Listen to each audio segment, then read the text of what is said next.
Então, a nossa gravação está iniciada, tá? A gente começa hoje aí. Começa não, né? Continua, começando a aula de hoje.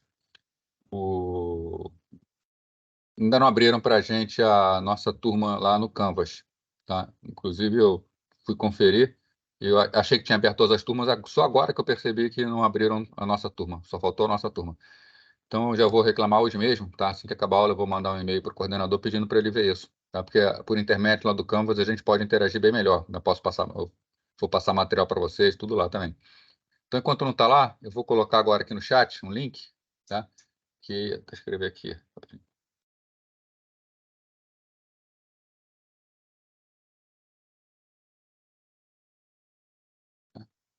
Coloquei aqui no chat o link, se vocês quiserem guardar por enquanto.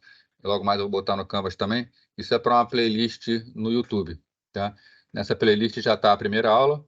E hoje ainda, quando acabar essa aula, também faço o upload para lá. Então, vou estar sempre colocando nesse local aí. Mas assim que abrir no Canvas também, eu coloco esse link lá em definitivo, vai ficar mais fácil todo mundo acessar. Material, enquanto isso, eu também vou botando lá no Liceu, lá no sistema do aluno, tá? Para vocês poderem ir acessando, mas também todo o material vai ficar tudo lá no Canvas. Aí, com relação, então, à semana passada ou qualquer outra coisa, alguém quer fazer algum comentário antes da gente começar?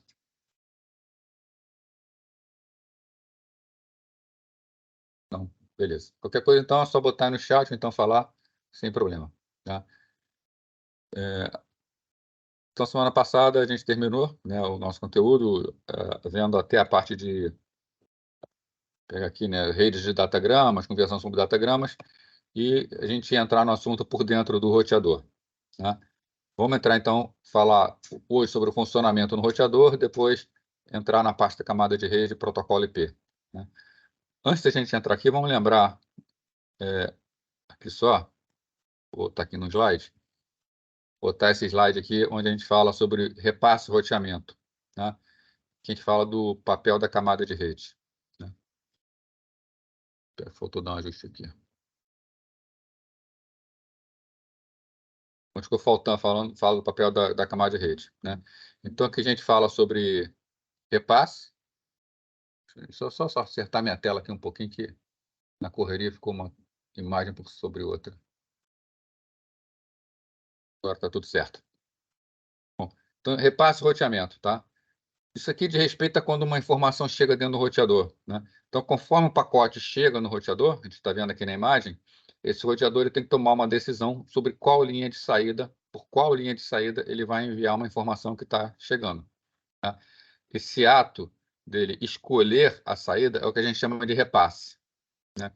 Então, no repasse, quando o pacote chega ao enlace de entrada, né, ou seja, chega aqui por essa interface de rede do roteador, que no caso está funcionando como entrada para essa mensagem, né, ele deve ser conduzido até um enlace de saída apropriado, né? Então, entrou por essa interface, ela está sem número no desenho, vamos supor que ela seja a interface 0, tem que sair pela interface 1, 2 ou 3. Às vezes até pela própria 0, tá? Às vezes pode acontecer algum problema de transiência na rede que faz isso, né?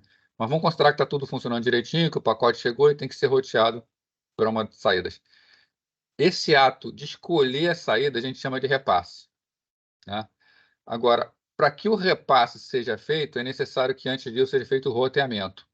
O que é o roteamento, né? A camada de rede deve determinar a rota ou o caminho tomado pelos pacotes que fluem de um remetente a um determinado destinatário. Então, esse pacote que sai de um ponto da rede e tem que chegar no outro ponto da rede, quem vai determinar o caminho que vai ser feito pela rede, por exemplo, passar por essa subrede do meio, é o algoritmo de roteamento, né? Então, o algoritmo de roteamento, ele determina o caminho. Agora, para que o caminho possa funcionar por toda a rede, cada roteador, individualmente, ao longo desse caminho, tem que saber como fazer o repasse, né?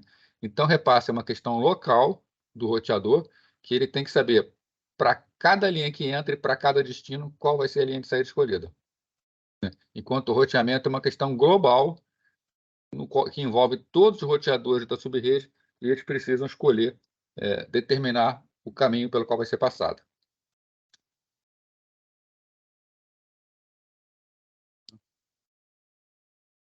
Bom, então, cada roteador tem sua própria tabela de repasse, tá? Então, tendo relembrado isso, vamos ver aqui, voltar aqui para a gente ver o... Agora voltar para ver por dentro do roteador. Tá aqui. Tá? Então, o nosso assunto começa hoje, como funciona o roteador. Então, uma visão de alto nível, tá? O que é um roteador? O roteador, ele nada mais é do que um computador, tá? Só que um computador especializado para realizar determinada tarefa. Essa tarefa é encaminhar os pacotes para uma rede. Se eu pegar um computador, botar um monte de placa de rede nele, ele vai funcionar como roteador? Vai, ele vai funcionar como roteador, sem dificuldade nenhuma, tá? Então, um roteador ele tem hardware, ele tem software, ele tem a maioria deles tem sistema operacional, você pode instalar programas nele. Cara, a diferença é que esses programas vão ser, na verdade, programas direcionados a roteamento. Mas, de forma geral, qual é a arquitetura de um roteador? Vamos pensar agora no hardware feito para roteamento. Ele tem portas de entrada, né, que realiza as funções da camada física de enlace. A camada física de enlace é aquela camada pela qual que é responsável pelo processamento do mais baixo nível da rede, né, pela chegada dos bits da rede, pela chegada dos quadros na rede, né? Então, o roteador, vou botar o desenho aqui no roteador. O roteador, né, tem várias linhas, vamos botar aqui um roteador, por exemplo, com 4 linhas, né? Cada linha dessa funciona como entrada e como saída, tá? Os pacotes podem entrar por uma linha e também podem ser enviados por aquela linha, claro, né? Mas se a gente considera, por exemplo, um pacote que flui nesse sentido aqui, para esse tráfego, essa porta da esquerda está sendo a porta de entrada, essa porta da direita está sendo a porta de saída, tá? No caso, a porta de entrada, então, realiza as funções da camada física de enlace, ou seja, a função dela é receber quadros que chegam pela rede e inserir esses quadros dentro do roteador, tá? A tabela de repasse é consultada para determinar a porta de saída de um pacote que chega e será repassado, tá? Então, assim que o pacote chega na porta de entrada, é feito um processamento para determinar a porta de saída. Esse processamento ele é feito na porta de entrada, tá? Então, é a porta de entrada quem vai processar a tabela de repasse. Já as portas de saída, né? Ela armazena os pacotes que foram repassados a ela e os transmite até o enlace de saída. Então, os pacotes estão sendo repassados para a porta de saída, ele simplesmente, o que a porta de saída faz? Começa a mandar esses pacotes por aquele enlace, né? Quando o enlace é bidirecional, a porta de saída será emparelhada com a porta de entrada, né, pela mesma placa de rede, né? Só que tem processamento diferente, porta de entrada e porta de saída. Então, se você olhar uma placa de rede de um roteador, né, tá assim, fosse uma placa de rede, né, tem um cabo de rede ligado nela. Esse cabo é único, mas aqui dentro nós temos elementos que tratam a parte de entrada e elementos que tratam a parte de saída, tá? Cada um com sua função muito bem específica, né? Mas ambos ligados no mesmo cabo, né? Nós temos ainda dentro do roteador o que chamamos de elementos de comutação, que ele conecta as portas de entrada às suas portas de saída. Então, esse roteador, né, temos 4 portas, dentro dele tem o que a gente chama de elemento de comutação, que é que vai fazer a troca entre as portas, né? E temos o processador de roteamento, que ele executa os protocolos de roteamento. Isso tudo que a gente está conversando aqui em cima, né, porta de entrada, porta de saída, elementos de comutação, faz parte do repasse, né? Então, isso aqui faz parte do repasse. Isso aqui faz parte do roteamento, né? Então, conforme a gente viu, o roteamento é a parte do roteador, né, o algoritmo do roteador, é o processo dele que faz o cálculo das tabelas de repasses, né? Então, o roteador ele tem essas duas grandes funções que são feitas por partes diferentes. Então, olhando essa arquitetura num desenho, né, nós temos aqui o roteamento, né, o gerenciamento do plano de controle, uma parte de software. Essa parte de software faz toda a parte do roteamento. Então, tem um algoritmo que manda informações para outros roteadores, que recebe informações dos outros roteadores, calcula as tabelas de repasse, a gente vai ver como são calculadas. E aí, estando pronto, o que o processador de roteamento faz? Calcula a tabela de repasse e repassa essa tabela de repasse para as portas de entrada. Então, as portas de entrada terão essas tabelas de repasse que são calculadas pelo roteamento. Já o plano de dados, a parte de repasse, tá? É que tem as portas de entrada, as portas de saída e os elementos de comutação. Né? Vou chamar a atenção para um detalhe aqui. Nessa imagem está falando aqui, ó, roteamento, gerenciamento, plano de controle, software. O algoritmo de roteamento é um software. Repasse, hardware. O repasse é feito pelo hardware. Tá? Isso aqui em cima é verdade. Isso aqui embaixo nem sempre é verdade. Tá? Se a gente está falando de um excelente roteador, de um roteador de ponta, aquele roteador realmente feito para ser um roteador, beleza, isso aqui é feito por hardware. Fica muito mais rápido, o equipamento ele trabalha muito mais rápido. Então, se eu tenho uma rede que eu preciso de um roteador rápido, ele vai ser dessa forma, o repasse dele é por hardware.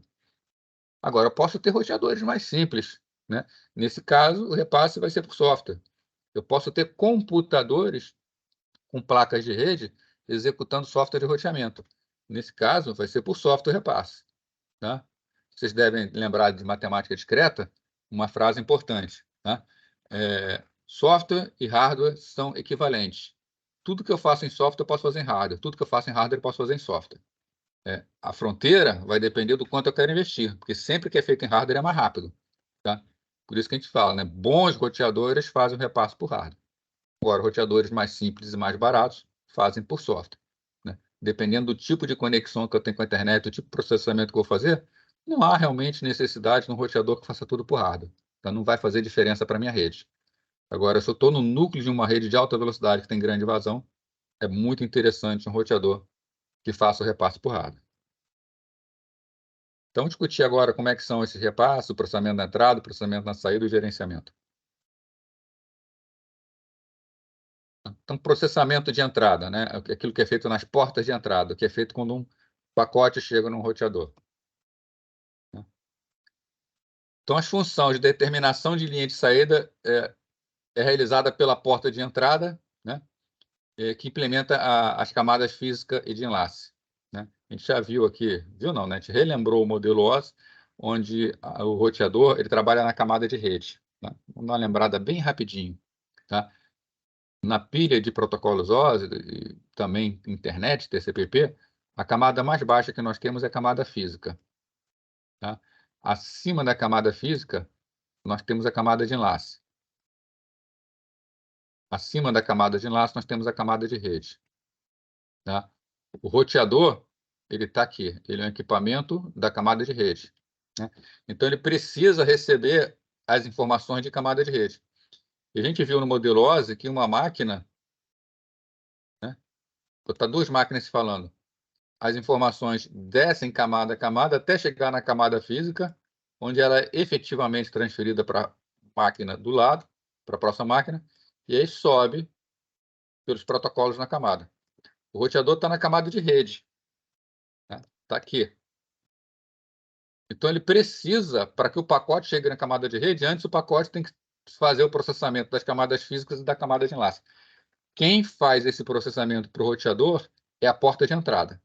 Tá? Então, lá na porta de entrada, lá na placa de rede, é feito o processamento da camada física, para verificar os bits chegando, e é feito o processamento da camada de enlace, para ver se está tudo certo, se não teve erro de transmissão no enlace, para fazer o limite entre os quadros. Né? Então, depois da porta de entrada, nós já estamos na camada de rede, já podemos trabalhar o pacote como o roteador espera. A pesquisa realizada na porta de entrada é fundamental para a operação do roteador. Tá? Vou adiantar um slide aqui. Né? Então, essa aqui é a porta de entrada do roteador. Tá? Então, a porta de entrada do roteador tem o que a gente chama de terminação de linha. Na verdade, é onde é feita a ligação, tá? Onde entra o conector, hardware. É feito o processamento de enlace, desencapsulamento do protocolo. Então, que tira as camadas físicas de enlace e entrega o pacote para a camada de rede. Dentro da camada de rede, ainda na porta de entrada, o roteador ele precisa verificar qual é o endereço de destino daquele pacote, para que ele possa enviar para a saída correta. Tá? Então, a verificação do destino é feita na porta de entrada. É a porta de entrada quem faz o repasse. Tá? Vou voltar aqui mais umas imagens. Fica mais clara, tanto fica até claro aqui, né? Qual é a estrutura do hardware de um roteador? Porta de entrada, elemento de comutação, porta de saída. Quem faz o repasse? A porta de entrada. Tá? Então, a porta de entrada, quando recebe, ela determina por qual porta de saída deve acontecer. Então, a tabela de repasse é calculada e atualizada pelo processador de roteamento, pelo software de roteamento. Tá? Uma cópia da tabela é armazenada em cada porta de entrada. Então, cada porta da entrada tem uma cópia dessa tabela, tá? Para que elas possam fazer o seu trabalho local e ser mais rápido, paralelizar tudo, né? Lembrando que se é feito por hardware, cada hardware daquele tendo uma cópia da tabela, eles vão trabalhar em paralelo sem dificuldade, né? Então, está aqui, ó, as decisões de repasse são feitas em cada porta de entrada e se evita um gargalo de processamento, né? O processador ele não precisa, o processador do roteador, ele pode ficar dedicado ao algoritmo de roteamento e ao cálculo da tabela de repasse, e não ao cálculo do repasse em si. Quando a porta de saída tiver sido determinada por meio da pesquisa, ele vai ser enviado para elementos de comutação, né? Então, está aqui, né? Recebe via hardware, desencapsula, tem um pacote de rede, calculo como vai ser repassado, aí eu entrego para o elemento de comutação, para que esse elemento de comutação envie para a porta correta. Tá? Dentro do elemento de comutação, tá? Aqui é que vai ter uma diferença grande entre realmente roteadores, equipamentos que são construídos para serem roteadores, roteadores mais simples e computadores fazendo o papel do roteador. Tá? A grande diferença vai estar aqui. Tá? Então, o elemento de comutação é aquele cara que é responsável por fazer a transferência dos dados dentro do roteador. Eu tenho uma porta de entrada, aqui é a porta de entrada. Na verdade, eu tenho várias portas de entrada e eu tenho várias portas de saída. Vamos supor que chegou um pacote por aqui. A tabela de repasse foi consultada aqui e foi determinado, tem que sair pela porta 2. Tá? Tem que sair por aqui. Então, como que vai da porta de entrada 1 para a porta de saída 2? Essa entrega é feita pelo elemento de comutação, é a função dele. Tá? Essa comutação ela pode ser feita de algumas maneiras diferentes. Ele pode ser feito por comutação por memória, comutação por barramento ou comutação por uma rede de interconexão. Tá? Desde o mais simples até o mais sofisticado. Tá? Então, vendo cada um desses. Primeiro deles, comutação por memória. Né? Então, a ideia é essa daqui, ó. Um pacote chega pela porta de entrada, um pacote A, desculpa, o pacote chega pela porta de entrada A e ele vai ter que sair pela porta de entrada, pela porta de saída Y. Né? Então, tem que ser feita a comutação aqui. Né? Como é feito essa comutação por memória? Né? Então, primeiro aqui, né? Os primeiros e mais simples quase sempre eram computadores tradicionais, né? Então, os primeiros roteadores a serem construídos eram praticamente computadores tradicionais. Se eu usar um computador como roteador, é o que vai acontecer. Então, o computador ele tem uma memória e ele vai fazer o processamento todo em memória. Tá? Então, acontece da seguinte maneira: recebe pela porta de entrada, ele é copiado para a memória do processador. Então, esse pacotinho que chegou pela porta A, ele é copiado para dentro da memória e fica armazenado na memória. Tá? Depois, ele é copiado da memória para aquela saída adequada. Tá? Então, processamento normal de computador, quando tem que fazer troca de dados entre processos. A informação primeiro é gravada na memória, depois vai para uma porta de saída. Tá? Se você imaginar isso aí num programa correndo, é como se eu botasse um valor numa variável e depois dessa variável para outra. Tá? Uma variável está em memória. Isso significa o seguinte: se a largura de banda da memória for B, tá? Largura de banda é a taxa com que a memória consegue ler e gravar dados. Tá? Se a minha memória tem uma determinada taxa, para ir de uma porta para outra, primeiro eu gravo, depois eu leio. Então, são feitas duas operações. Então, se a minha taxa da memória é B pacote por segundo, a vazão total do repasse vai ser B sobre 2 pacotes por segundo. Já que eu tenho que primeiro gravar, gasto um tempo, depois tenho que ler, gasto outro tempo. Tá? Professor, Oi, fala aí. Então eu posso afirmar que fica salvo na memória esses dados? Temporariamente, Ah, tá, entendi. tá? Só temporariamente. Vai que depois que a memória for depois que essa variável for acabar, né, o dado até continua lá, mas ele provavelmente vai ser sobrescrito pela própria próxima passagem, tá? Entendi, entendi. Então esse é o esquema mais simples que tem, tá? E para roteadores, domésticos, roteadores que não precisam trabalhar com grande vazão de dados, que não estão no núcleo, não trabalha com rede gigabit, por exemplo, isso aqui é feito com muita tranquilidade, tá? Um outro esquema de comutação que a gente chama de comutação por um barramento. Essa comutação por um barramento é quase, tá? Presta atenção no que eu vou falar, quase como se dentro do roteador tivesse uma rede Ethernet entre as portas. É um comportamento parecido, tá? Então, as portas de entrada, elas transferem um pacote diretamente para a porta de saída por um barramento compartilhado. Então, aqui existe um barramento. Imagina um barramento de rede. Então, eu quero mandar da porta A para a porta Y. A porta A manda para o barramento, tá? Conforme ela manda para o barramento, ela tem que botar um controle aqui dentro dizendo, ó, é para Y, tá? Então, ela tem um cabeçalho dizendo que quem tem que pegar é Y, tá? Esse quando entra no barramento, ela chega para todo mundo ao mesmo tempo, tá? Colocou no barramento, chega para todos ao mesmo tempo. As 3 portas recebem. Como tem o endereço Y, as portas X e Z desprezam esse pacote, não levam em conta, tá? Já o barramento Y vê que é para ele, captura e armazena, né? Então, a porta de entrada insere um rótulo interno, indicando a porta de saída local, no caso Y. O pacote é recebido por todas, tá? E apenas Y fica com ele. Qual é a velocidade de comutação do roteador? É a velocidade do barramento, tá? Um barramento normalmente tem velocidade maior que memória, né? Até porque a memória está ligada ao barramento da máquina também, tá? Só que um barramento ele é mais rápido, a memória tem um tempo de chaveamento, um tempo de estabilização, até que ela possa guardar a informação. Nesse caso, a informação não fica armazenada em lugar nenhum temporariamente. Então, ela só flui pelo barramento e pronto. É muito mais rápido que utilizar uma memória compartilhada. Então, isso aqui já é um grande avanço, já funciona de forma mais rápida. Agora, um computador normal faz troca entre os seus vários controladores por um barramento desse tipo, tá? Agora, nós temos computadores de porte maior, temos estações de trabalho de porte maior, que faz o que a gente chama de troca por grid, tá? Por uma interconexão em rede.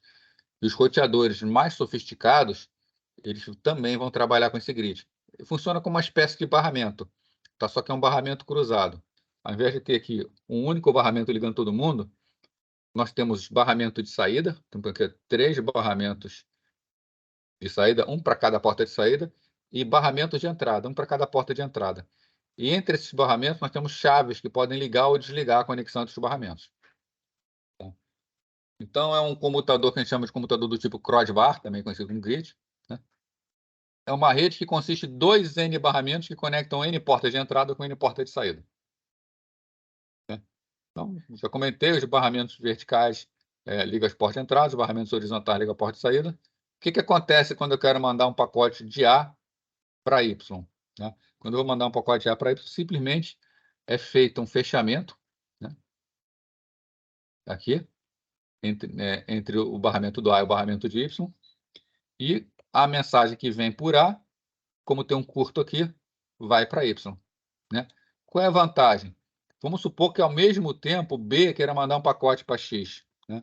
Então eu posso ao mesmo tempo também fechar esse um curto aqui, né? Então a informação pode ir de B para X, né, ao mesmo tempo que vai de A para Y, né?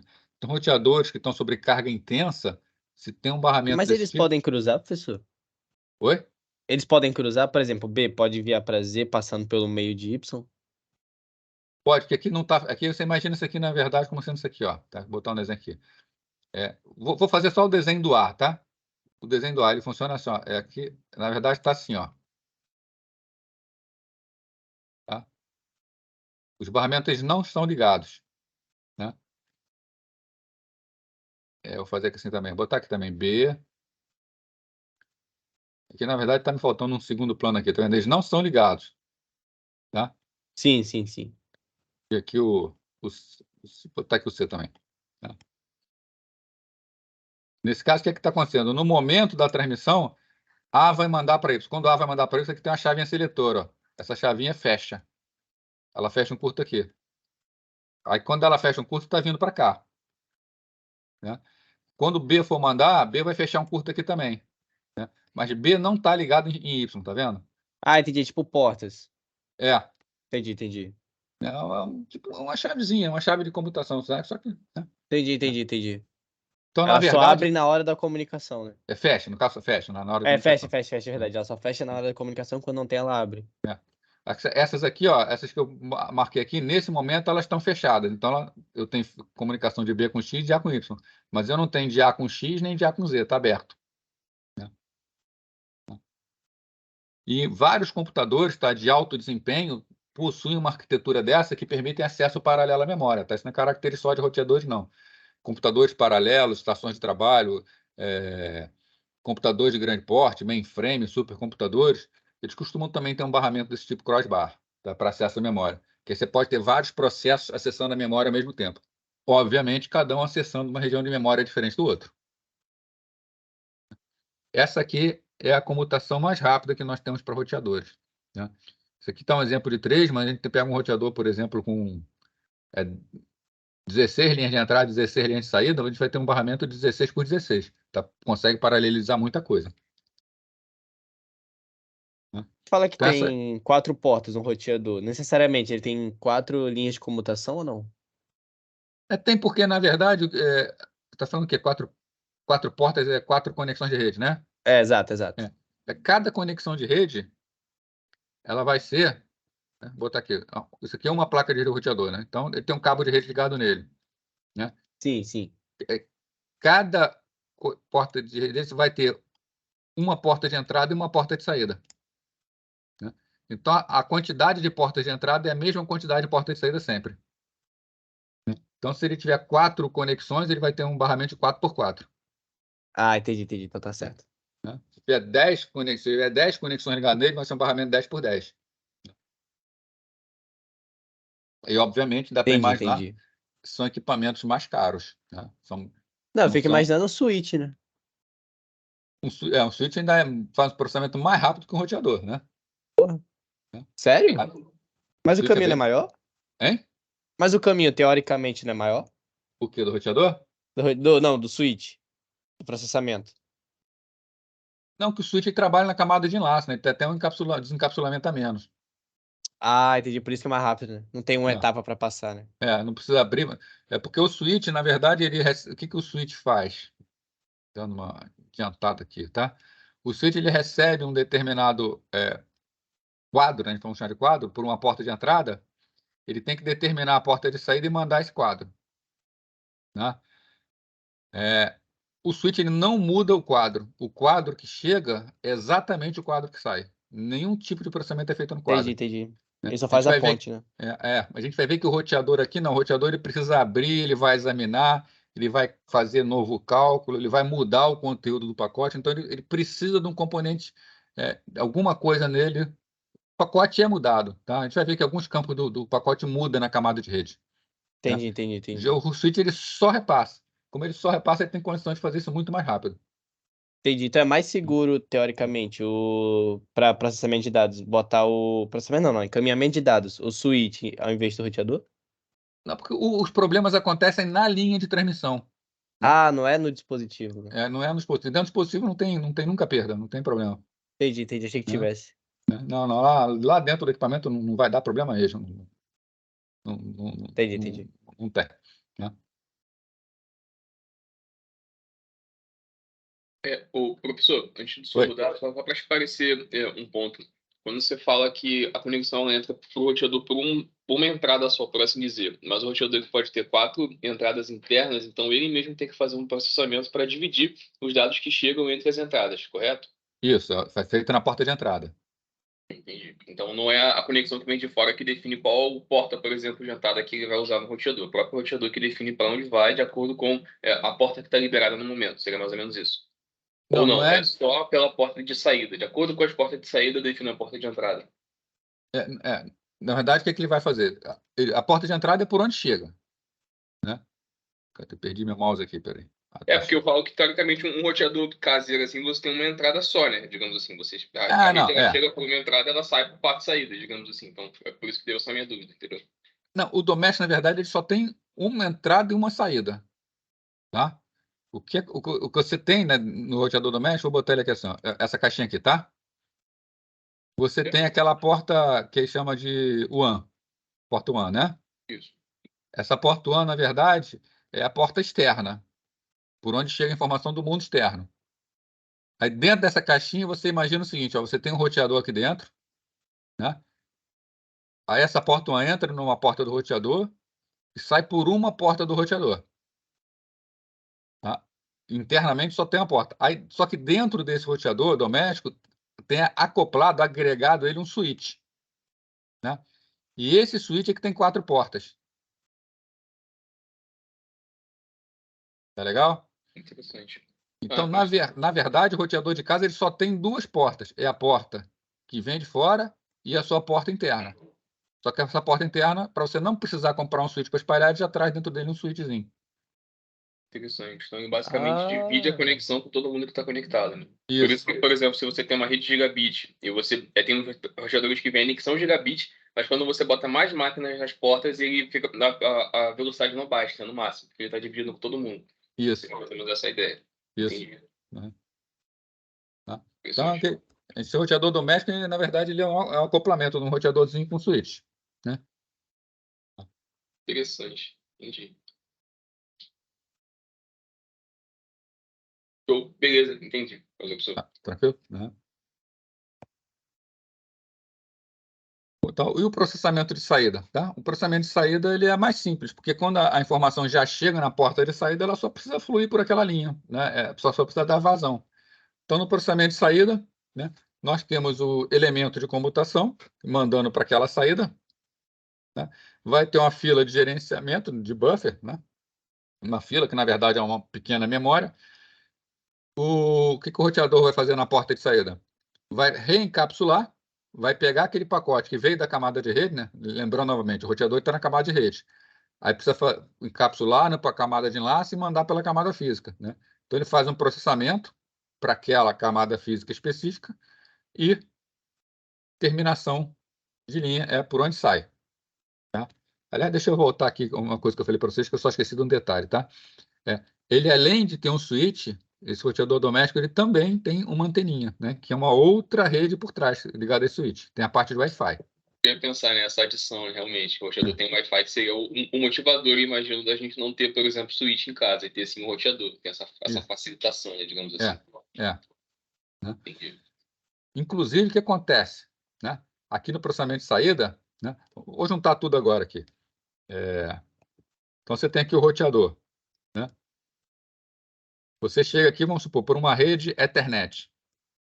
Cabeado normal. Você chega por o padrão 802.3. O quadro ele tem um formato específico. Ele entra no roteador. Esse quadro é desmembrado e aqui de dentro é retirado o IP, né, da camada de rede. Aí o roteador trabalha o IP. Quando for sair, nada garante que a rede de saída também é uma rede Ethernet. Pode ser, por exemplo, uma rede Wi-Fi. O que vai ser mandado para a rede Wi-Fi vai ser o conteúdo do meu pacote de rede. Muito parecido, né? Tem uma pequena diferença que a gente vai ver com o que tinha ali. Mas o quadro do Wi-Fi ele é diferente do quadro Ethernet. Então, o roteador ele pode receber com um padrão e emitir com outro padrão. Né? Por exemplo, um roteador doméstico. Né? Voltando aqui àquela imagem que eu fiz. Essa aqui é a porta de fora.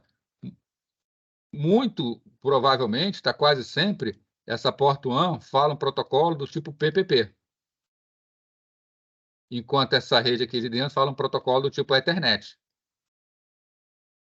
Né? Então, esse roteador ele tem que fazer ainda a conversão entre PPP, Ethernet e também Wi-Fi. Eles têm formatos diferentes, né?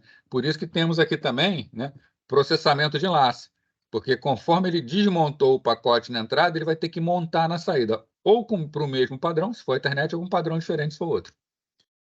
E terminação de linha é hardware. Oi? A última pergunta que eu ia fazer nesse sentido é quando você tem o modem. Nesse caso, você está contando que faz essa mudança do protocolo. É o modem, que tem roteador que tem isso incluso, ou não? O modem vem com uma comunicação e essa comunicação ainda precisa ser transformada dentro do roteador. O modem, a função dele é outra, tá? O problema do modem é o seguinte, é que a rede é digital, Isso. né? Então, o que passa pela rede são ondas quadradas. Eu não sei se vocês viram na processamento digital de sinais, já viram? Transformada de Fourier, transformada Z. Sim. Então, fazer isso aqui, já tiveram a transformada de Fourier, né? Você tem que lembrar da transformada de Fourier, que fazer uma onda quadrada é, na verdade, somar uma série de senoides, cada uma com frequências diferentes, tá? Com várias frequências diferentes. Para a gente conseguir uma onda quadrada, precisa de uma frequência muito alta. Uma frequência que não dá para ser transmitida a longa distância com cabo coaxial, com cabo de par trançado. A única exceção é fibra ótica. Tá? Então, se não for uma rede de fibra ótica, tá?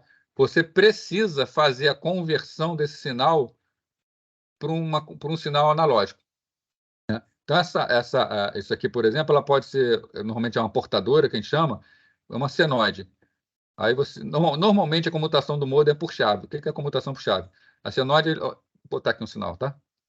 Esse sinal aqui, por exemplo, ó. Então você pega dentro de uma senoide esse sinal, tá? A portadora ela tem esse formato aqui mais ou menos, ó. Como é que você diferencia o 0, 1? Quando está em nível 0, você mantém a senoide. Aí tá, no nosso desenho está mais ou menos aqui assim, né? Aí quando chega aqui embaixo, o sinal, que é a subida aqui, ele passa, né? Deixa eu limpar aqui a tela para ficar mais fácil fazer.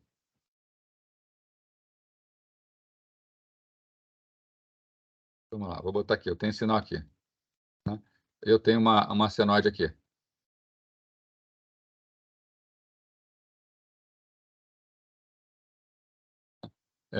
Quando está no nível baixo, eu mantenho a minha senoide. Né? Quando chego no nível alto, a senoide normalmente continuaria aqui embaixo, se fosse nível 0. Só como é nível alto, eu inverto, faço uma fase de 180 graus da senoide. Minha senoide faz aqui assim, ó, ela faz de novo para cima. Né? Aí, quando é nível 0, inverte de novo. Deveria continuar para baixo, continua para cima. Aqui, como continua em nível baixo, aí sim ela faz o caminho dela normal. Né? Então, o que o modem faz, na verdade, é transformar um sinal digital num sinal analógico. Porque o sinal analógico eu consigo mandar em longa distância por cabos simples. Sinal digital eu não consigo.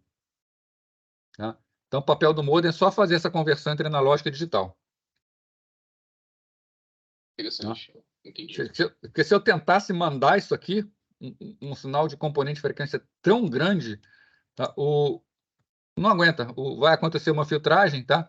E minha transmissão disso aqui, por exemplo, ó, desse sinal aqui, por exemplo, que seria o sinal, vou botar aqui, 0, 0, 1, 1, 0, 0, 1, 0. Né?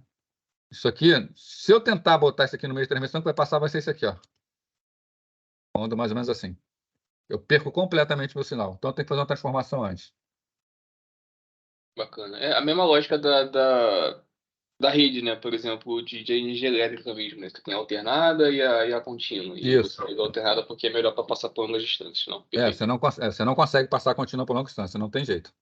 Perfeito, professor. Entendi. Né? Então, aqui a gente está vendo algumas filas. Né? Uma fila de gerenciamento, a fila de entrada. Por que acontecem filas? Né? O que é a formação de fila? Né? As filas elas podem se formar tanto na porta de entrada quanto na porta de saída. Né? Esse é o grande problema da internet, é o grande problema dos roteadores. Né? Se as filas não forem controladas, a gente começa a ter perdas.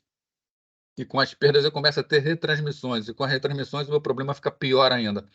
Então, o controle de fila é algo que tem que ser muito sofisticado. Tá? O TCP ele faz um controle muito sofisticado para que a internet possa funcionar. Tá? Porque os computadores estão ficando cada vez mais rápidos, as redes locais são muito rápidas, e as redes de longa distância no meio do caminho não são tão rápidas, elas alguma compensação tem que ser feita. Tá?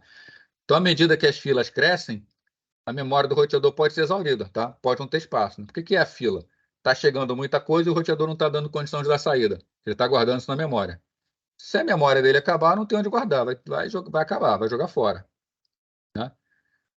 Então, o local e a extensão da formação de fila vai depender da carga de tráfego, né? Da velocidade relativa do elemento de computação, ou seja, da capacidade de processamento do roteador e das taxas das linhas de entrada e saída. Né? Vamos ver aqui um exemplo. Tá? Por exemplo, formação de fila na porta de saída. Como ela acontece? A formação de fila na porta de entrada, eu não tenho slide aqui, mas ela é bastante simples. Tá? É quando eu tenho, vamos imaginar aqui, eu tenho uma linha de 1 gigabit por segundo. Mas o meu roteador só é capaz de comutar pacotes a uma taxa de 800 megabits por segundo. Se a linha está sendo usada no máximo, está chegando mais pacote do que o roteador consegue mandar para sair. Obviamente, vai formar uma fila na entrada e vai começar a perder informação se estourar. Tá? E agora, como é que pode formar uma fila na saída? Tá? Imagina, por exemplo, né, 3 linhas de mesma capacidade. Vamos imaginar que cada linha dessas são 100 megabits. Está chegando informação pelas 3 linhas, mas essa informação chega para as 3 linhas e sai pela mesma porta de saída. Né? Então, aqui, ó, chegam 3 pacotes pela porta de entrada, os 3 são mandados para a mesma porta de saída. Então, está chegando por cada linha 100 megabits, eu estou formando uma fila na taxa de 300 megabits por segundo, mas a minha saída é de 100 megabits por segundo. Se continuar essa mesma taxa de envio, vai estourar a fila de saída do roteador e ele vai começar a jogar informação fora. Né? Então, esse controle das filas é muito importante. Tá? Isso aí mais para frente, quando a gente for estudar o TCP, a gente vai ver como o TCP controla isso. Né? Então, pode acontecer? Pode acontecer. Tá? Às vezes acontece, às vezes não tem como controlar. Tá? Porque o TCP controla, mas o UDP não controla. Então, o TCP ele já pode estar botando a rede no limite, e aí vem o UDP e acaba esculhambando tudo. Tá? A gente vai tratar isso mais para frente. Então, tranquilo? É a parte de roteador? Alguém quer fazer alguma outra pergunta? Só prática mesmo. A gente consegue testar isso na prática, tipo, estiver acontecendo, meio que na ideia do laboratório? Consegue, a gente consegue saturar para ver sim. Tá? A gente pode, não está previsto fazer isso, mas se tu lembrar lá na hora, a gente pode forçar isso aí. Né? Professor, uma dúvida. No caso desses modos mais modernos, né, que no caso o sinal chega por fibra ótica, Uhum. tem dois tipos de conexão, né? O 2.4 e o 5.8, né? Normalmente os roteadores mais novos têm. Uhum. No caso, os dados que chegam da fibra chega numa velocidade maior e armazenada, no caso de eu escolher uma conexão 2.4 ou 5.8, como é que funciona isso, mais ou menos? O que está acontecendo ali é que a gente, vou desprezar o modem aqui, tá? Você está chegando, vou pôr uma taxa aqui de... Porque, na verdade, o 2.4 é só a frequência de operação, tá? Você tem saídas na frequência de 2.4 GHz e você tem, chama de 5, né? Frequência na saída de 5 GHz. Tá? Isso aqui é faixa de frequência. Tá? Tá? Muita gente pensa até que tem a ver com 5G da telefonia celular, tá? É coisa completamente diferente. Isso aqui é só taxa é só frequência. Né? O que importa mesmo é a vazão e não a frequência em si. Né? O que acontece é que o padrão 2.4 GHz, agora está me falhando um pouco a memória, mas se não me engano, ele vai até 1,2 gigabits por segundo. Né? E o 5 GHz ele vai a mais. Acho que o limite teórico dele é 7, tá? Mais para frente a gente vai ver 7 gigabits por segundo. Só não acredita muito nesses números, não, tá? Porque tá sendo muito generoso, que é difícil bater isso aí. Eu, particularmente, nem um terço disso aí eu consigo bater. É porque esse aqui é o limite se você tiver o melhor hardware possível nas duas pontas. Né? Para isso, inclusive, tem que ser aqueles roteadores multi-antenas, com 7, com 11 antenas. Né? Para você poder fazer várias transmissões paralelas, porque acho que cada antena leva, na verdade, 300 megabits. Então, você tem que ter transmissões paralelas por canais paralelos em antenas. A coisa é bem complicada, tá? Mas, assim, esse aqui é o limite teórico. Só para mostrar que o 2.4... Na verdade, eu quero falar o seguinte. Se você sair pelo canal de 2.4, a sua taxa é menor que se você sair pelo canal de 5 GHz. Isso mais ou menos. Né? Porque se você tiver do lado do roteador, isso vai ser verdade. Agora, se tiver, por exemplo, com o roteador num quarto, você tiver num outro quarto que tem duas paredes entre eles, tá? O 5 GHz ele tem muita dificuldade em atravessar as paredes. Então, você vai ter muita perda por ele. Então, nesse caso, está num cômodo. O sinal passa por duas paredes. Eu posso quase que afirmar para você que o 2,4 GHz vai ser mais rápido, né? Porque ele tem um alcance maior, ele tem menos perda para atravessar objetos sólidos, né? Então, você tem um monte de questão aí, né? Agora, indo para o que você perguntou, né? Quando você tem uma entrada, vamos supor que você tem aqui 1 gigabit chegando, tá uma super rede, né? E você tem uma conexão aqui que não importa qual delas seja, você tem uma conexão lá de 300 ou de 100, você está conseguindo mais 100 megabits por segundo, né? Conforme a informação chega, o seu roteador ele vai ter uma memória, ele vai ficar armazenado aqui na memória do roteador, né?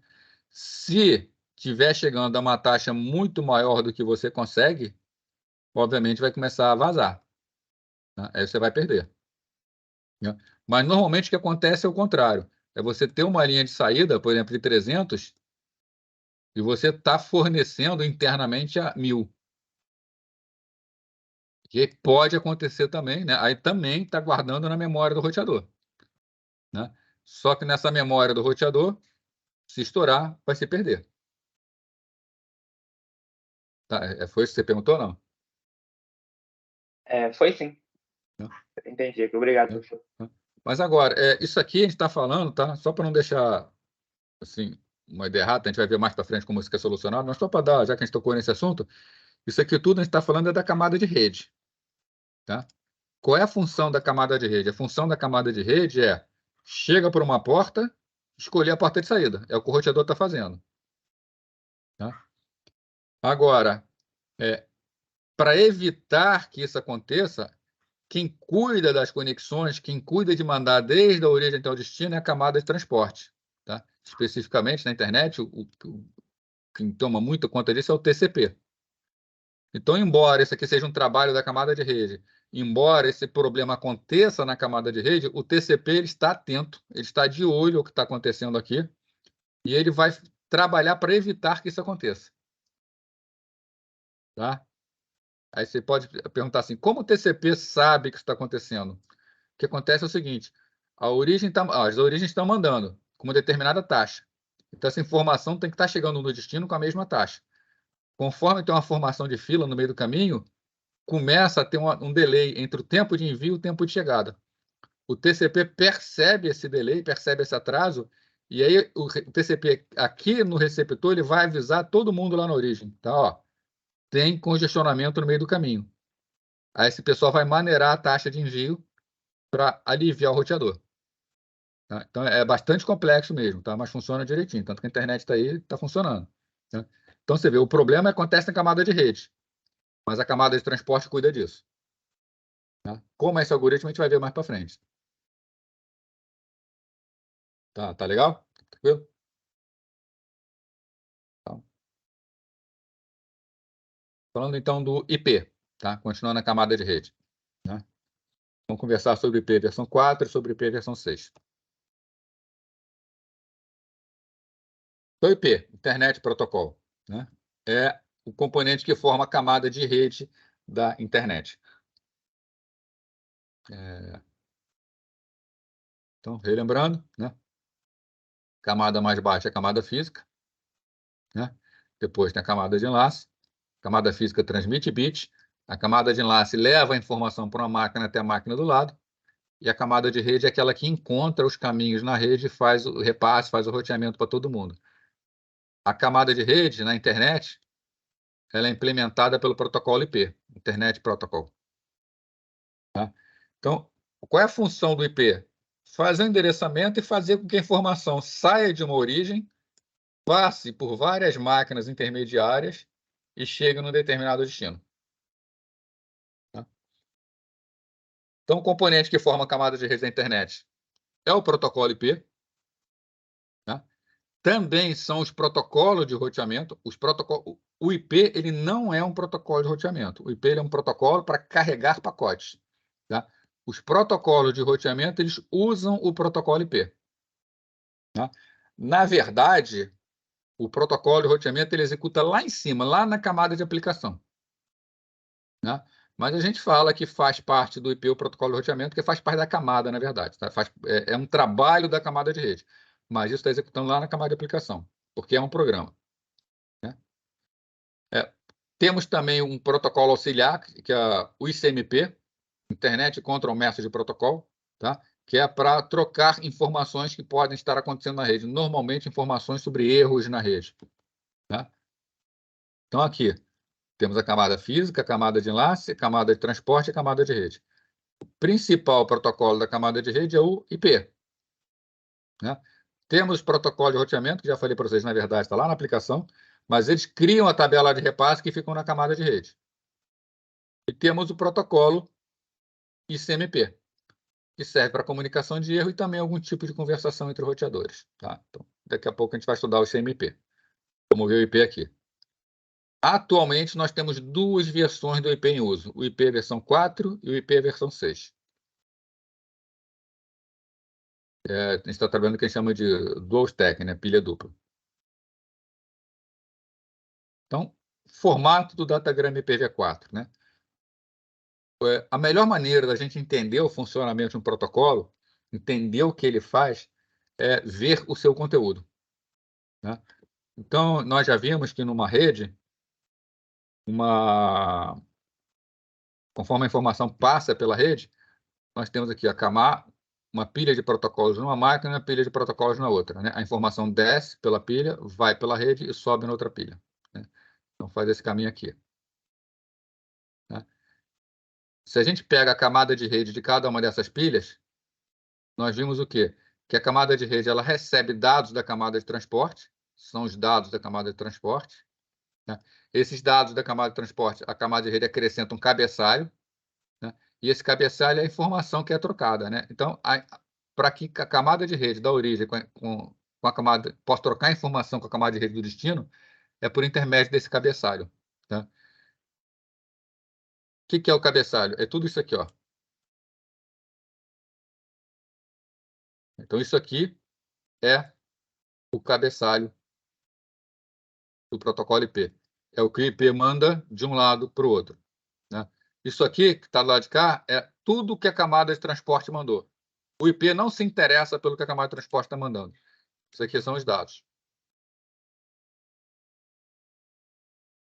Então, a gente vê que o IP4 ele tem um cabeçalho bastante extenso, tá? Às vezes a gente imagina que o IP versão 6 tem um cabeçalho ainda maior ou do mesmo tamanho. A gente vai ver que o IP versão 6 ele tem um cabeçalho muito mais enxuto, tá? Por algumas razões que a gente vai discutir quando falar IP versão 6. Tá? Então, nós vemos aqui, ó, um espaço de 32 bits ou 4 bytes, né? Então, cada linha dessa tem 4 bytes. O cabeçalho padrão do IP ele tem 4, 8, 12, 16, 20 bytes, tá?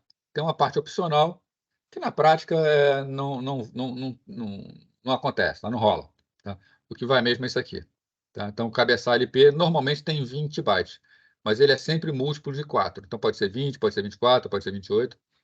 Né? E nós temos aqui alguns campos, tá? Isso aqui tem na referência de vocês, tem no livro, eu vou comentar aqui, tá? E mais para frente eu só vou discutir os campos que são mais difíceis, tá? Então, primeiro campo, um campo versão. Esse campo aqui é para dizer qual é a versão do IP que está sendo escrito aqui, tá? Nós estamos falando do IP versão 4. Então, esse número aqui é sempre 4. Tá? Então, aqui, tá? Tem o número 4. Aqui é o comprimento do cabeçalho, tá? Temos partes opcionais, né? Aqui. Então, esse cabeçalho ele pode ser variável, sendo no mínimo 20 bytes. Esse comprimento do cabeçalho ele diz quantos bytes tem o cabeçalho. Na verdade, ele conta quantas vezes 4. Tá? Então, o cabeçalho padrão ele tem aqui, ó, 1, 2, 3, 4, 5 linhas dessas. Então, o comprimento do cabeçalho padrão vai ser 5. Tá? Se eu tiver a parte opcional, 6, 7, 8. Né? Para que isso aqui? Justamente para o receptor saber se tem parte opcional ou não. Se aqui tiver o valor padrão de 5, não tem parte opcional. Né? Se tiver um valor maior, tem uma parte opcional, eu sei aonde estão os cabeçalhos opcionais e depois deles vem os dados. Aqui é o tipo de serviço. Tá? Tipo de serviço é um campo que o protocolo IP destinou para que ele possa dizer para outra máquina ou para as máquinas ao longo do caminho o que ele está carregando. Tá? O IP em si, ele não vai fazer nenhum trabalho com relação ao tipo de serviço. Tá? Por IP, isso aqui não importa. Ele apenas está carregando essa informação para que outros possam utilizar, se for o caso. Tá? Um exemplo de quando é utilizado. Vamos supor que você tem dentro de uma empresa um sistema VoIP. Né? VoIP é voz sobre IP, né? Voice over IP, que é quando você coloca a sua telefonia junto da sua rede de dados. É o IP quem carrega a informação de telefonia.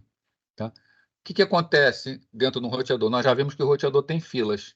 Tá? Então, se as pessoas estão falando, os pacotes de voz, eles entram como pacote de dados, eles vão entrar na fila normalmente como qualquer outro pacote. Tá? Então, você pode comprar roteadores que são roteadores especiais, que eles tomam conta dos pacotes VoIP. E esses pacotes de voz, você pode colocar aqui no tipo de serviço, dizendo, ó, é um tipo de serviço síncrono que eu preciso de agilidade no roteamento. Então, para esses roteadores, quando eles são equipados com esse tipo de software, quando eles têm isso habilitado, quando chega um pacote VoIP, o pacote ele não entra no final da fila, ele entra no início da fila, ele passa à frente dos outros, eles são entregues com prioridade. Né? Então, isso é um exemplo de utilização desse campo. Mas lembrando, isso não tem o IP não vai fazer nada com relação a isso. Se você quiser esse tipo de coisa, o IP ele carrega a informação, mas você tem que configurar lá no roteador. Fábio, Oi. essa relação do tipo de serviço é aí que é baseado aquele negócio de QoS? Esse é um tipo de QoS, qualidade de serviço. É um dos padrões de QoS. Né? É que QoS também você entra em camadas de transporte, entra muita coisa. Você, na verdade, tem vários parâmetros para QoS. Esse é um deles. Entendi, valeu. O QoS, na verdade, é tipo uma negociação que você faz com a rede. Né? Então, uma negociação de QoS seria assim, pacotes de voz tem que passar à frente. Isso é um parâmetro de QoS. Aí você vai usar isso para você obter esse parâmetro. Né? Se você não tiver um roteador que faça isso, não adianta você preencher esse campo. Né? Comprimento do datagrama. Né? É o tamanho total aqui do datagrama. Né? Cabeçalho e dados. Né? Isso é importante porque nem sempre o protocolo que está sendo carregado pelo IP, tá, ele controla o tamanho dos dados. Então, o IP ele sabe aonde terminam os dados dele. Tá? Então, isso aqui é só para dar o comprimento mesmo.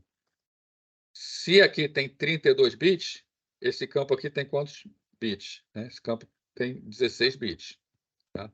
Então, esse campo de 16 bits, qual é o comprimento máximo qual o maior número que cabe aqui dentro? O maior número que cabe aqui dentro é 2 elevado a 16. 2 elevado a 16 é 64 KB. Tá? Na verdade, 65.536. Tá? Então, 2 elevado a 16 igual a 64K. Isso significa que o maior datagrama IP tem 64 KB. O IP não manda mais do que isso, por pacote. Tá? Então, aqui já está limitado. Identificador e deslocamento de fragmentação. Isso aqui é para fazer a fragmentação. Tá? A fragmentação você vem com um pacote. Vamos supor, na origem você criou um pacote com 64 KB. O pacote vem com 64 KB e chega no roteador. Só que quando ele vai sair por linhas de saída, essas linhas de saída eles não aguentam um pacote de 64 KB, precisa de pacotes menores. Então você quebra esse pacote em pacotes menores, 4 pacotes. Ao longo do caminho pode passar por outro local que tem que ser menor ainda. Então cada um desses pode ter que ser quebrado em partes menores. Tá? Isso que a gente chama de fragmentação. Conforme o pacote vai fluindo pela rede, ele pode ser que seja necessário fragmentar esse pacote. Tá? Então tem um campo identificador, deslocamento, não fragmenta e mais fragmentos. Eu vou comentar isso daqui a pouquinho em alguns slides só para isso, tá? Para ficar mais claro. Tempo de vida. Pode acontecer numa rede, tá, de determinada conexão cair. Vamos supor aqui, ó, vamos imaginar uma rede que tem esse formato aqui. Deixa eu limpar aqui. Você tem uma rede bem simples. Essa rede tem esse formato aqui, ó.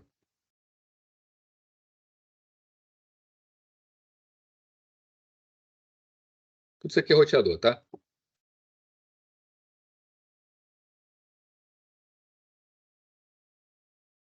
Deixa eu botar mais um ao longo do caminho aqui. Botar mais um roteador pelo longo do caminho, tá? Não, não quero isso não. Fiz besteira, peraí.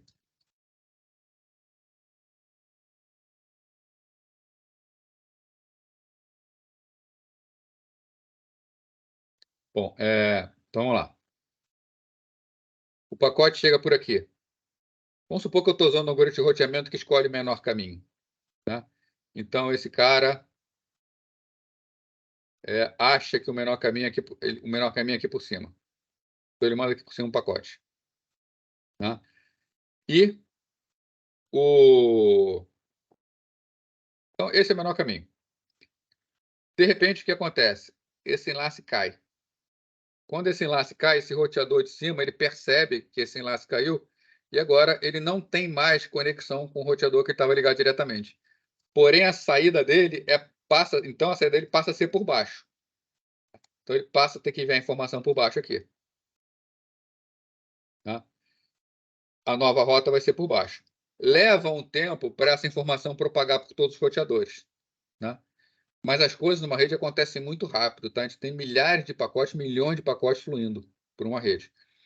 Então, até que essa informação chegue no roteador aqui da origem, leva um tempo. Então, durante um momento na rede, tem um momento de instabilidade, onde esse roteador aqui, o roteador 1, ele acha que a saída é por cima, é por intermédio do roteador 2.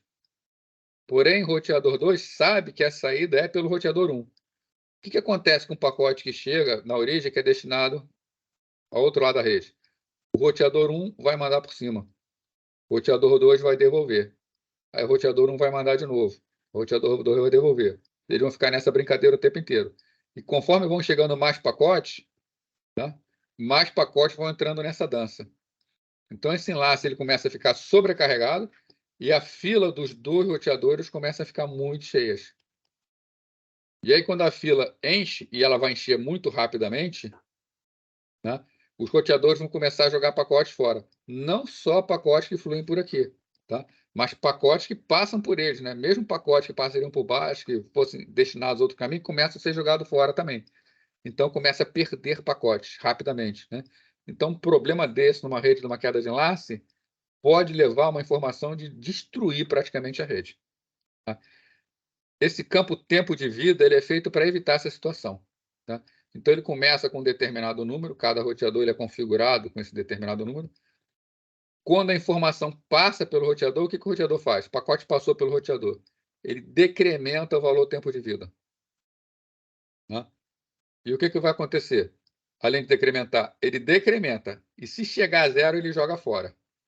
Tá? Então, o papel do roteador, entre eles, chega a informação, ele olha o tempo de vida. Se o tempo de vida é 1, ele sabe, eu vou decrementar e vai chegar a zero. Ele já joga o pacote fora, ele nem trabalha o pacote. Né? Então, quando acontece uma situação dessa, o que acontece?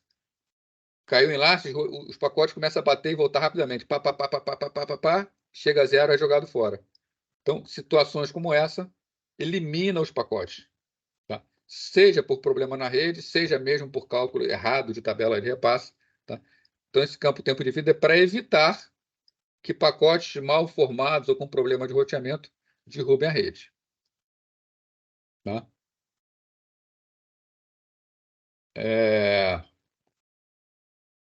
Protocolo da camada superior. A gente viu que uma rede é estruturada em camadas. Né? O IP está na camada de rede.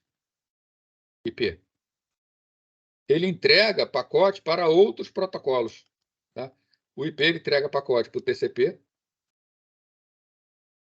Tá? Ele entrega pacote para o UDP, que está acima dele.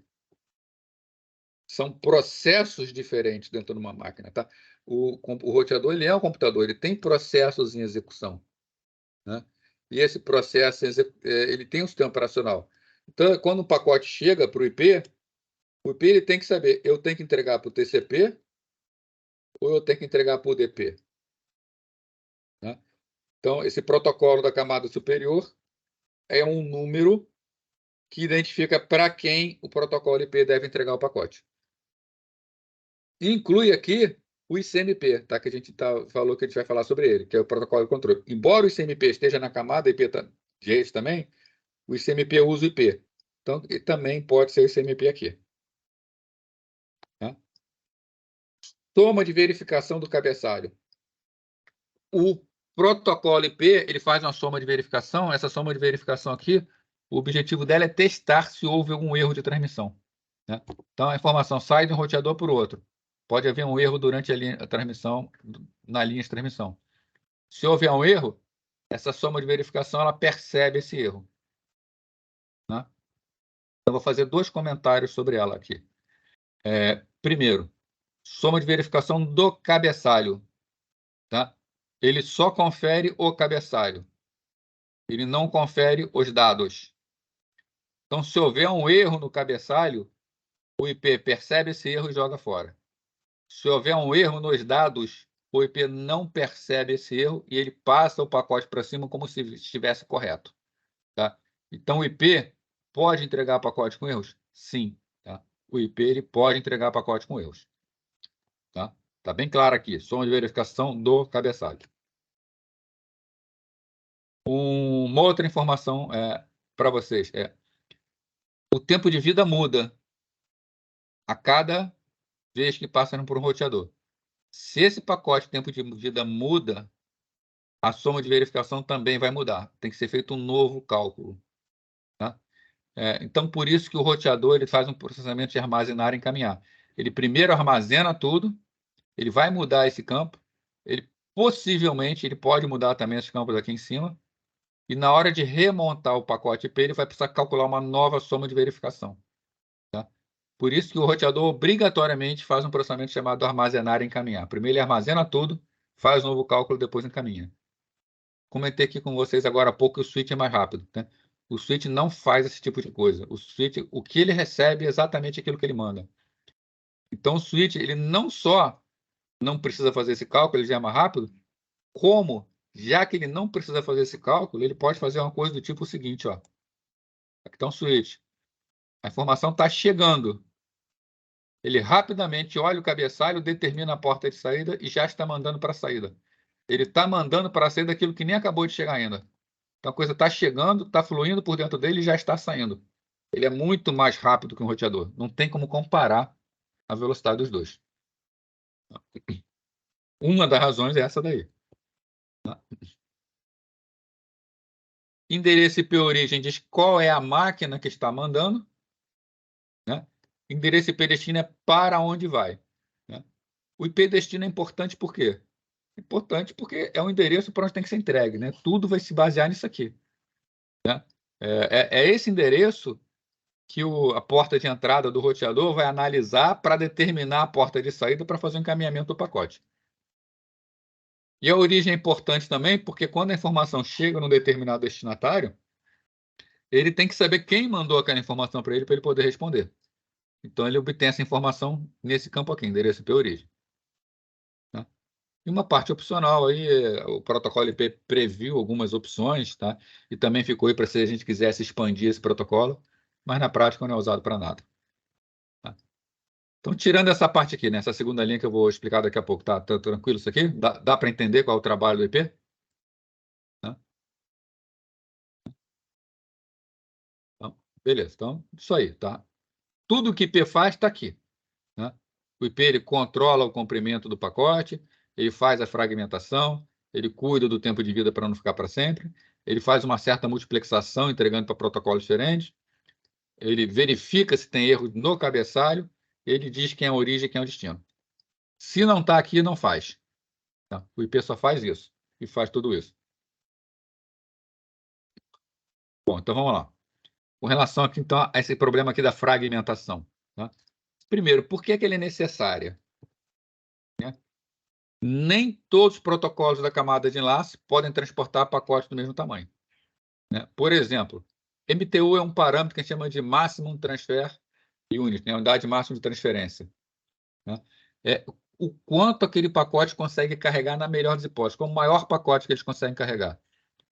A rede Ethernet, né? Essa rede cabeada que a gente mais usa, o máximo que ela consegue mandar para o pacote é 1.500 bytes. Né?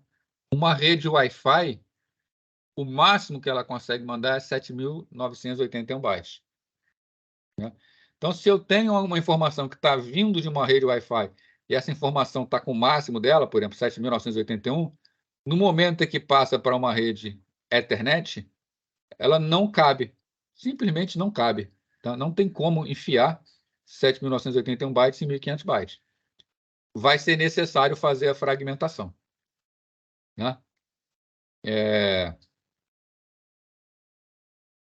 Aqui, por exemplo, o 802.15, que são as redes Zigbee, as redes de Bluetooth.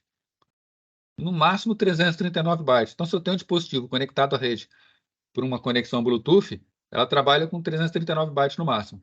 Não tem como passar 1.500 bytes para o Bluetooth. Precisa fazer a fragmentação. Né? PPPoE, que normalmente é o protocolo utilizado por os modems domésticos, tá? Para conexão com o provedor de serviço. 1.492 bytes. Ó. Por 8 bytes não é igual à internet. Então, às vezes, a gente pode precisar fragmentar só por causa disso aqui. Por esses 8 bytes. Um HDLC, tá? Que é um protocolo muito usado por roteadores, 1.564 bytes. Tá? Então, a gente vê que cada camada de enlace tem uma especificação diferente para o tamanho de dados. Então, pode ser que seja necessário realizar a fragmentação. Né? Aqui já vai até um macetezinho, ó, um detalhezinho mínimo. Como a gente vê isso aqui, ó, 1.492 bytes do PPPoE. Né? Se vocês entraram no sistema operacional de vocês, né, e colocarem para gerar no máximo pacote com 1.490 bytes, vocês vão estar ajudando o roteador de vocês, e o roteador você vai ter menos trabalho para realizar a fragmentação. No final, vocês podem alcançar uma vazão maior. Né? Isso aqui, estou falando teoricamente, só num limite extremo. Tá? Normalmente, o roteador ele tem velocidade de processamento suficiente para realizar essa fragmentação sem necessidade, sem problemas maiores. Tá? Vocês conseguem usar no máximo. Agora, se a rede for muito veloz, se a vazão for muito alta, pode ser que o roteador não esteja conseguindo fazer. Aí uma ajuda é bem-vinda. Então, como tem essa situação, né, o roteador precisa interligar. Se o roteador precisar interligar enlace que tem MTU diferente, ele pode precisar fazer a fragmentação. Né? Cada parte no datagrama que foi dividida é conhecido como um fragmento. Tá? Então, isso aqui, ó. Eu tenho um datagrama, ele tem um determinado tamanho. Ele não passa pela MTU da rede. Então, eu quebro, chega no roteador 1 e sai em 2. Tá? Cada um desses 2 é um fragmento do original. Tá? Porém, um fragmento também é um datagrama. Tá? Então, na verdade, ó, chegou um datagrama, saíram 2 datagramas. Sendo que esses 2 datagramas eles são fragmentos do datagrama original. Tá? E aí que vai entrar em cena para controlar essa fragmentação, esses campos aqui. Identificador, deslocamento, TF, MF. Tá? O identificador, ele diz quem é o datagrama. Todo datagrama que é gerado na origem tem um identificador único. Né? Então, vamos supor aqui, ó, esse datagrama, quando ele foi gerado lá na origem, ele tem identificador 8. A origem não faz 2 datagramas com o mesmo identificador. Se ele for fragmentado, os 2 fragmentos vão ter o mesmo identificador, para que o destino possa saber que são fragmentos do mesmo datagrama. Vamos ver esse funcionamento aqui, ó. Vamos imaginar essa seguinte... Oi, fala aí. Antes de você pular, essa relação do datagrama, né, do MTU, a fragmentação dele, por que ela atrapalha em algumas coisas? Estou perguntando porque, assim, eu tive alguns problemas no lugar onde eu trabalhava, que a gente perdia a autenticação ao tentar se conectar no AD, porque a fragmentação estava muito alta. Tipo, quando a gente estava com a fragmentação de 1470, ele não autenticava. A gente tinha que ficar ligando para a operadora para ver o que está acontecendo. Aí chegava em 14,90, 14,92, ele voltava a funcionar. Sim, na verdade, não é um problema da fragmentação, tá? Assim, é um outro problema, é um problema de segurança, né? Que alguns protocolos fazem. Quando você faz autenticação, você precisa trabalhar com criptografia, né? E alguns protocolos fazem mais do que criptografia, eles fazem verificações de segurança para saber se está tendo algum tipo de ataque. Em especial um ataque chamado man in the middle, que é quando alguém está no meio do caminho capturando e modificando as informações, né? O que alguns algoritmos fazem, aí eu vou dar uma opinião pessoal, tá?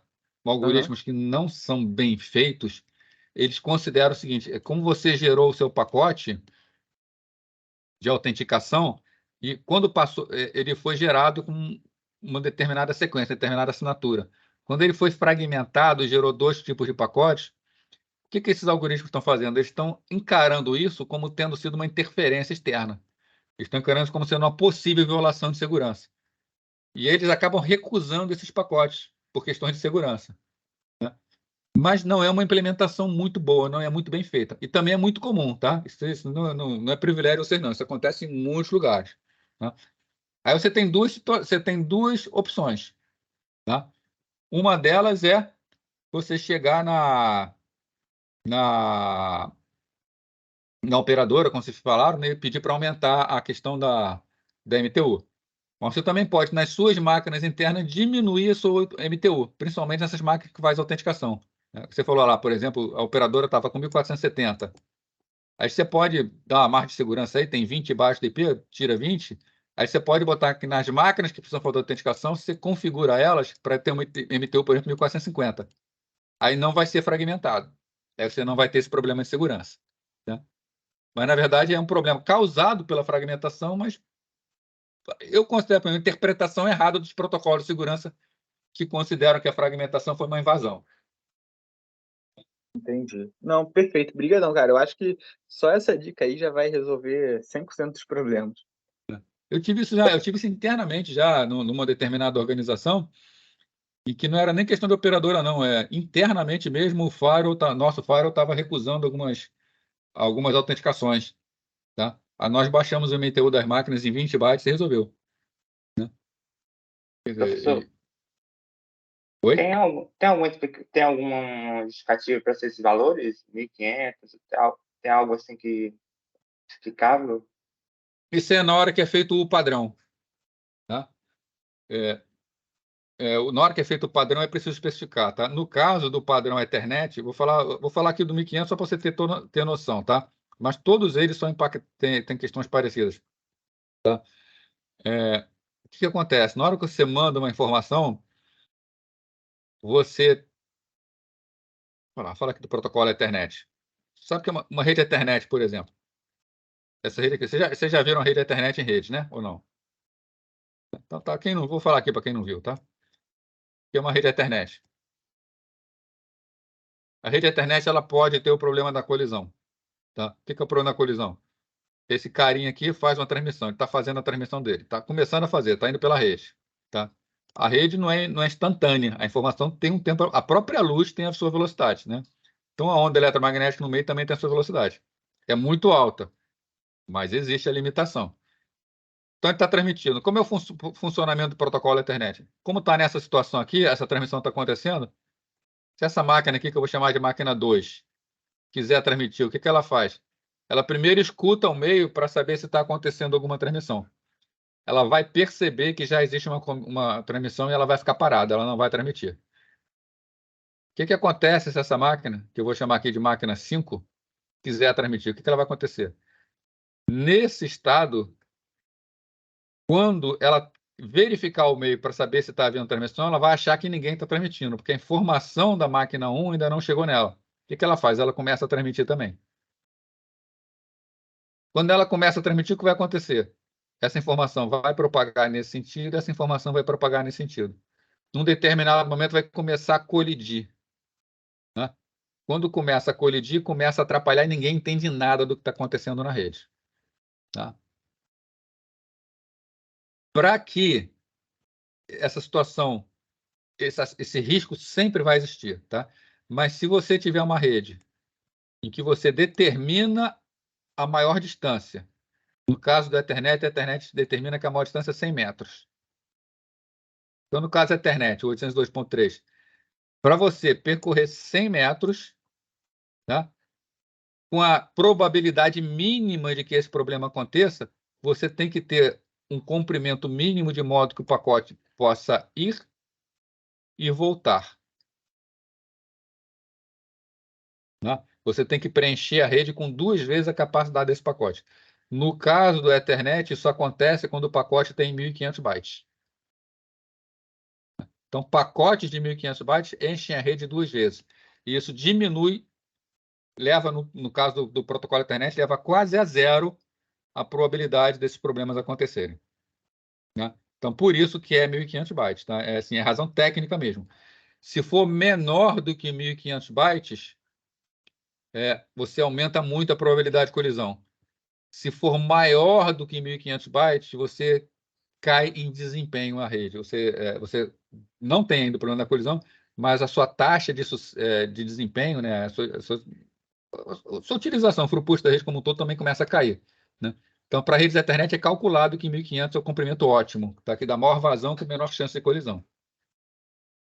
Tá legal? Né? Então, assim, os comprimentos eles são todos calculados para transformar a rede numa rede ótima. Tá? Não é chute, não. Ok, valeu. Bom, então, os pacotes são fragmentados. Agora, da mesma forma que eles são fragmentados, quando eles chegam no destino, eles precisam serem reconstruídos. Então, um exemplo aqui, né? O computador manda uma informação pela rede. Essa MTU aqui, ó, ela é de 4.000 bytes. Essa MTU desse aqui, ó, é de 1.500 bytes, né? Então, aqui eu mandei 4.000, já que ela é possível mandar 4.000. E quando passou por esse aqui, está passando por uma de 1.500. O que o roteador tem que fazer no meio do caminho? Ele tem que fragmentar. Ele vai criar 3 novos datagramas. Né? Então, o que está acontecendo aqui? Esse pacote que saiu, o datagrama original, a gente vê aqui, qual é a identificação dele? A identificação dele, tá, é 777. Então, o ID dele. 777. Quando ele foi fragmentado em partes menores, cada uma dessas, ó, primeiro fragmento, segundo fragmento, terceiro fragmento. Todos os fragmentos têm campo de identificação 777, para que a gente saiba que são todos fragmentos do mesmo datagrama. Ok? O datagrama seguinte que foi enviado aqui vai ser, por exemplo, o 778. Os fragmentos deles todos terão identificação 778. Né? Bom, beleza. O que está acontecendo aqui? Vamos pensar em termos de dados. Né? A gente viu que o IP ele tem um cabeçalho. O cabeçalho do IP tem 20 bytes, tá ok? Então, se ele tem 20 bytes, significa que a carga útil aqui com esse MTU de 1.500 é de quanto? É os 1.500 bytes que ele pode mandar, menos 20 bytes do cabeçalho. Então, do IP, dados IP, efetivamente, dentro de cada um aqui, vai o quê? 1.480 bytes. Tá legal isso, gente? Se alguém for em dúvida, fala aí. Tá? Então, dos 1.500, 1.480 de dados, mais 20 cabeçalho. Né? O que acontece com o primeiro fragmento? O primeiro fragmento está carregando a parte inicial dos dados. Ele está carregando o primeiro byte. O primeiro byte é o byte 0. Tá? Então, qual é o deslocamento desse primeiro fragmento? O deslocamento dele é 0. Né?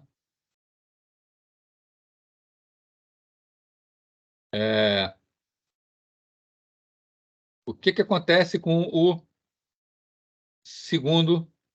então, deixa eu botar aqui, tá? Deslocamento a nível de byte, do primeiro.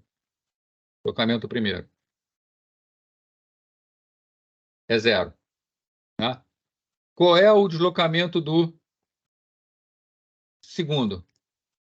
Como o primeiro carrega 1480 e ele inicia no 0, significa que ele carrega do 0 ao 1479. Tá? Então, qual é o deslocamento do segundo, né, fragmento? O deslocamento do segundo fragmento vai ser 1480. Significa que o primeiro byte dele, né, é o byte 1480. Qual vai ser o deslocamento do terceiro? Vai ser o 1480 mais 1480. O deslocamento terceiro vai ser, né, 8 vezes 8, 16, 2.900, né? 2.960, né?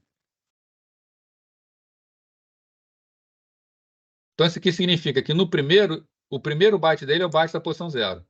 O segundo é o byte da posição 1480. O terceiro é o byte da posição 2.960. Tá? Mas repara o seguinte aqui, ó. Qual é o número que vai dentro do deslocamento? O IP, ele considera que ele sempre manda pelo menos múltiplo de 8 bytes. Né? Então, o campo deslocamento, o número que vai conter nele vai ser esse número dividido por 8. Então, você pega 1480 dividido por 8, vai dar 185. Então, aqui no campo deslocamento, do segundo vai o número 185. Tá? Significa que deve ser inserido a partir do 185 vezes 8, que é 1480. Né? O que acontece com o terceiro? Mesma coisa, divide 2.960 por 8. É o deslocamento 370. Né? Então, vai ser inserido a partir do byte 370 vezes 8, 2.960. Tá ok? Por que esse deslocamento é importante? O dado do IP ele pode chegar fora de ordem. Né? Vou numerar aqui. Ó. Esse aqui vai ser então, o fragmento 0. Esse aqui é o fragmento 185. Esse aqui é o fragmento 370. Na hora que chega, pode chegar fora de ordem. Pode chegar, por exemplo, primeiro 370, depois o 0, depois o 185. O destino vai ter que remontar essa informação. Então, na hora de remontar, o que vai fazer? Ele vai trocar a ordem aqui. Ele vai entregar primeiro o 0, depois o 185, depois o 370, para poder remontar. Tá? Então, esses números aqui eles são importantes para a gente poder saber aonde cada um entra. Né? Uma outra informação importante é quantos fragmentos foram gerados ao longo do caminho. Né? Porque esse próprio fragmento aqui, ó, esse fragmento 0, vamos supor que ele passe por uma rede que seja menor ainda, ele pode ter que ser fragmentado novamente em partes menores. Então, ele vai virar, por exemplo, pode virar o fragmento 0 novamente, né? Mas também ter o fragmento 100, por exemplo. Né? Já que ele vai carregar o byte 100. Né? Então, vários fragmentos são criados ao longo do caminho ou podem ser criados. Então, a gente tem ainda esse flag aqui, ó, que é o flag mais fragmentos, né? More fragments. Tá? Esse flag, sempre que ele for 1, significa que existem mais fragmentos. Tanto que o nome dele é more fragments, né? Mais fragmentos. Todos os fragmentos terão esse flag como 1, menos o último. Então, o flag desse é 1, o flag desse é 1, o flag desse é 0. Tá? De forma que, quando chega no destino um fragmento com flag 0, ele sabe, esse cara foi o último. E ele, pelo número, vai saber quais ele tem que esperar chegar. Tá? Pelo deslocamento. Tá? Tá ok isso aí, gente? Dúvida aí? A gente vê que os trabalhos que são feitos pela rede são alguns trabalhos ocultos, mas é bastante trabalho para que uma rede funcione. Né? Então, isso aí explica, né, como é o funcionamento, né, do identificador. Né? Então, vamos lá. Então, o identificador faz o quê? Ele identifica quais são os fragmentos de um determinado datagrama. Então, identifica o datagrama como se. O deslocamento diz tá? É a posição de cada fragmento no fluxo original. O campo more fragments diz quem é qual é a posição que aquele fragmento entra. Faltou esse campo DF, o único campo que nós vimos até agora. O DF é don't fragment, não fragmente. Então, você está instruindo para o roteador nunca fragmentar um datagrama. Tá? A origem não quer que o datagrama seja fragmentado. Né? Então, o que acontece se eu mandar aqui com o bit DF ativado e chegar nesse roteador? O roteador ele não vai fragmentar. O roteador ele vai jogar fora esse pacote e ele vai mandar de volta um outro pacote, um pacote do tipo ICMP, que a gente vai estudar. Tá? E esse pacote ICMP ele vai conter duas informações.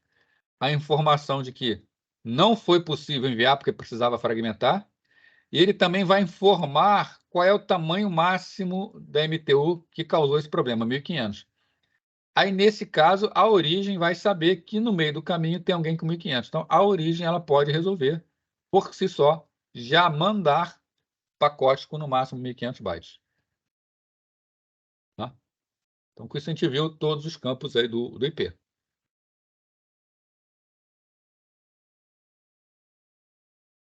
Ok? Dúvida aí, gente? Tá tranquilo? Professor, tem Oi. alguma explicação para alguma aplicação pedir para não fragmentar? Assim, aplicação prática, né? Por exemplo, a gente comentou aqui agora essa questão do problema de autenticação que foi dado. Né? O problema de autenticação foi dado justamente pela fragmentação. Né? Se o protocolo que faz a autenticação ele tivesse sido escrito habilitando esse campo don't fragment, o que aconteceria? Ao tentar fazer a autenticação, no meio do caminho, falar para ele, ó, a MTU é no máximo tanto. Ele automaticamente diminuir essa MTU, o pacote seria enviado e não teria esse problema. A autenticação aconteceria na boa, sem problema nenhum. Né? Então, esse é um exemplo. Né? Então, assim, no meu modo de ver, o problema poderia ser resolvido tanto pelo destino, fazendo uma análise melhor para saber que foi apenas uma fragmentação e não um ataque, como a origem também poderia ter tido cuidado de mandar ser escrita de forma a mandar um pacote só de não ser fragmentado. Tá? Se qualquer um dos dois tivesse tomado esse cuidado, não daria problema. Né? Outra coisa é que a fragmentação ela toma muito tempo dos roteadores. Tá? É muito trabalhoso o roteador ter que ficar fragmentando. O IP versão 6, por exemplo, não fragmenta mais. A gente vai ver isso aí. Né? Então, se uma aplicação tem uma vazão muito grande, está mandando muita informação, ela pode lançar a mão disso para ajudar o roteador, tá? Para evitar que haja fragmentação no meio do caminho. Então, ela já manda no tamanho melhor, inclusive a vazão dela pode ser aumentada, porque ela não vai precisar ter trabalho intermediário. Né? Então, esses são dois exemplos de quando seria utilizado. Né? Sendo que o IP, isso aqui a gente está falando do IP versão 4. Né? O IP versão 6, ele não permite a fragmentação, é obrigado a fazer isso, cabe à origem fragmentar. Isso vai tornar a rede mais rápida. Ok? Fábio, você comentou aí sobre o tamanho, né?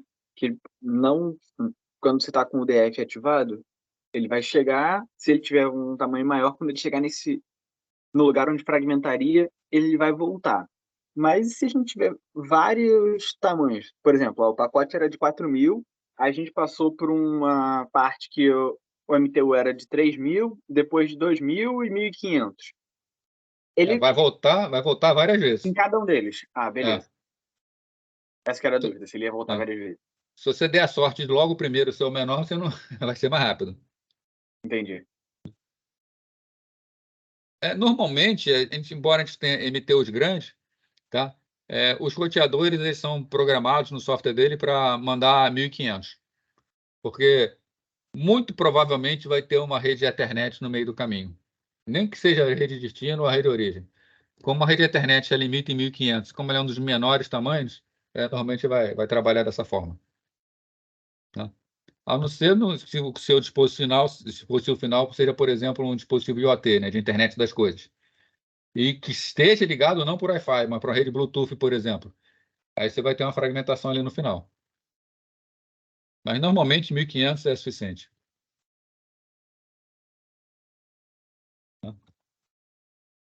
Então, gente, o nosso próximo assunto está aqui é endereçamento IPv4. Né? Esse é um assunto aí que quem pretende trabalhar com rede precisa conhecer bastante, tá? Precisa conhecer a fundo. Então, a gente vai, na próxima aula que for tratar sobre IPv4,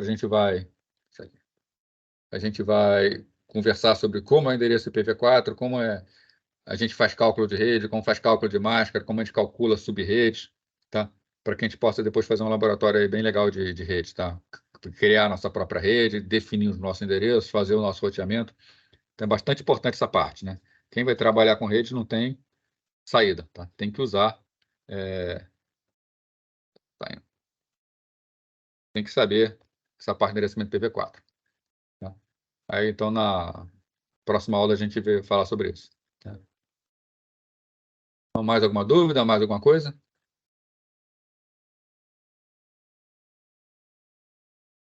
Bom, gente, então, tá? Já que não tem mais nada, tá? Bom final de semana aí para vocês, né? E eu vou pedir lá para abrirem logo essa turma no Canvas para ficar mais fácil para a gente. De qualquer maneira, né? Lembrando aí, para se alguém chegou mais atrasado, eu coloquei aí no chat, tá? Acho que nem rolou, acho que ninguém escreveu mais nada depois, tá? Então aí no chat tem um link para onde tá a playlist das aulas. Então já está a primeira aula no chat. Vou colocar a aula na playlist, vou colocar hoje essa aula de hoje também na playlist. Tá? Um abraço para todo mundo aí, bom final de semana. Fábio, Oi. você pode mandar esse link de volta por aquele e-mail que você mandou pra gente? Tipo, eu não tô conseguindo acessar o Teams da Veiga, e aí eu fico perdidaço, porque eu não tenho acesso ao histórico do chat. Quando assim que termina aqui, Tá perto, né? Tá, vou mandar então, tá? Daqui a 5 minutinhos, mano. Só terminar tudo aqui e mando para todo mundo. perfeito, valeu, obrigado, hein? Tá? Lucas Fernandes.